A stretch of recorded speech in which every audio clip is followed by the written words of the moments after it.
Hello, আসসালামু আলাইকুম। আশা করছি যে যেখান থেকে ভিডিওটা অন করছেন সকলেই আল্লাহর রহমতে ভালো আছেন। আজ আমি ডিম ছাড়া কেক বানাবো। ডিম ছাড়া যে কেক এত ভালো হয় সেটা না বানাইলে বুঝবেন না। একবার হলেও ট্রাই করে দেখতে পারেন। এই কেকটা কিন্তু খেতে খুবই অসাধারণ হয়ে থাকে। ডিম ছাড়া যে কেক এত ভালো হয় সেটা বোঝার উপায় শুধু একমাত্র বানিয়ে নিলেই বুঝবেন। চলুন তাহলে আমরা রেসিপিটা শুরু করি। এখানে হাফ কাপ সুজি নিয়েছি। এটা নর্মাল সুজি, ভেজা নেওয়া ছাড়া। আর এখানে ১ কাপ দুধ দিয়ে সুজিটাকে একটু মিক্স করে নিচ্ছি। এখন একটু ১০ থেকে ১৫ মিনিটের জন্য ঢেকে রেখে দিচ্ছি। এখন এখানে নিয়ে নিচ্ছি ১ কাপ ময়দা, আর নিয়ে নিচ্ছি হাফ চা চামচ বেকিং সোডা, ১ চা চামচ বেকিং পাউডার। এটাকে ভালো করে একটু চেলে নিচ্ছি। অবশ্যই চেলে নিতে হবে, চেলে নিলে কেকটা ফ্লাফি হবে। স্বাদ মতো একটু লবণ দিয়ে দিচ্ছি।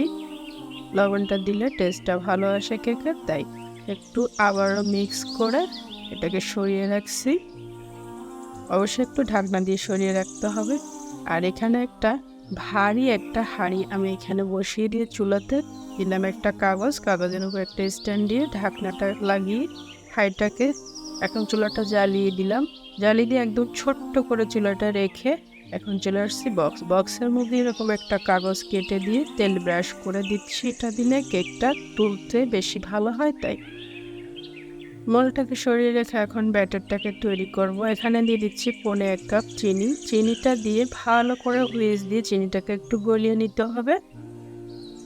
এভাবে করে নেড়েচেড়ে চিনিটা গলে যাওয়ার পরে এখন দিয়ে দিচ্ছি শুকনো উপকরণগুলো, যেগুলো আগে চেলে রেখেছিলাম ওগুলো।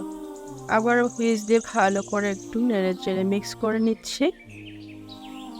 মিক্স করার পরে এখন দিয়ে দিচ্ছি 1/3 কাপ তেল। এটা রান্নার যে কোনো তেল দিলেই হবে, শুধু সরষের তেল বাদে।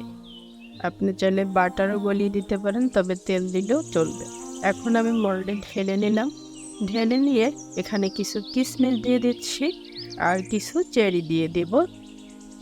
কিশমিশ আর চেরি দেওয়ার কারণে কিন্তু দেখতেও সুন্দর লাগবে আর এটা খেতেও খুব ভালো লাগবে। একটু ট্যাপ করে নিচ্ছি।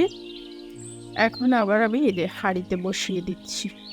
হাঁড়িতে বসিয়ে দিয়ে ঢাকনা লাগিয়ে দিব আর চুলার আঁচটা একদমই ছোট করা থাকবে ১ ঘন্টার জন্য। ১ ঘন্টা পর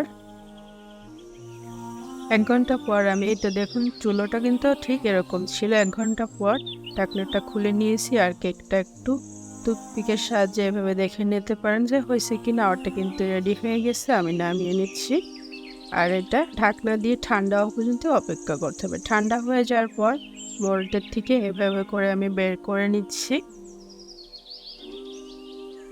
যে কাগজটা দিয়েছিলাম ওটাও তুলে নিচ্ছি। আমার ভিডিওটা যদি ভালো লেগে থাকে তাহলে একটা লাইক দিয়ে দিবেন আর একটু শেয়ার করে দিবেন। আল্লাহ হাফেজ।